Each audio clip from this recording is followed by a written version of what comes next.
راولاکوٹ شہر میں بے نظیر انکم سپورٹ پروگرام کے تحت امداد دینے کے بہانے مستحق خواتین کی ذلت اور رسوائی معمول بنا لی گئی۔ خواتین کو صبح سے رات تک سڑک پر بٹھا کر ان کی تذلیل کی جاتی ہے، جو انسانی حقوق کی سنگین خلاف ورزی ہے۔ ادارے نے امدادی رقم دینے کا ٹھیکہ موبائل فون کمپنیوں کو دے رکھا ہے، جنہوں نے سڑک پر خواتین کی لمبی قطاریں لگا رکھی ہیں، جس کے باعث ان خواتین کی عزت نفس بری طرح متاثر ہو رہی ہے۔ شہریوں نے اس گھناؤنے کھیل کے خلاف شدید تحفظات کا اظہار کرتے ہوئے کہا ہے کہ دین کے ٹھیکیداروں اور ضلع انتظامیہ کی مجرمانہ خاموشی سوالیہ نشان ہے، جو کل دین کے نام پر سائن بورڈ سے خواتین کی تصویریں اتار رہے تھے۔ انہوں نے کہا کہ اگر اصلاح احوال نہ ہوا اور خواتین کو باعزت طور پر امداد کی فراہمی کا طریقہ کار وضع نہ کیا گیا تو احتجاج کا راستہ اختیار کیا جائے گا، جس کی ذمہ داری ضلع انتظامیہ پر ہوگی۔ السلام علیکم۔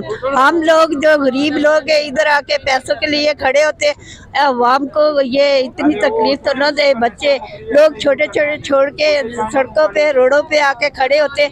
آپ پیسے تو دے رہے، آپ ان کے لیے کوئی جگہ بنائے مخصوص جدھر آ کے لوگ لے سکے۔ السلام علیکم۔ میں کہ یہ گل بولنا چاہنی اس کے ایسے تھے کہ روڑا بہت ایسے کی ذلیل کرنے یہ ایسے کوئی صحیح جگہ پردے والی دیکھی دے ایسے اتنے یہ پیسے دیے روڑا چارا بیچ اتنے گاڑیاں سب اتنی دنیا دا اتنے ایسے کہ یہ ذلیل کرنے کوئی ایک جگہ رکھی دے ایسے اتنے کی پیسے دین باقاعدہ طریقے کرنے روڑا کھلتے پیسہ دینے تھا دین نہیں دینے تھا کڑیاں دا چوز کی سیفٹی کرائی بھیجو ہیں کوئی طریقہ کریں جو کری منافقی دی جو تبکے دینے کڑیاں ہوندا ہے نہ لونگا۔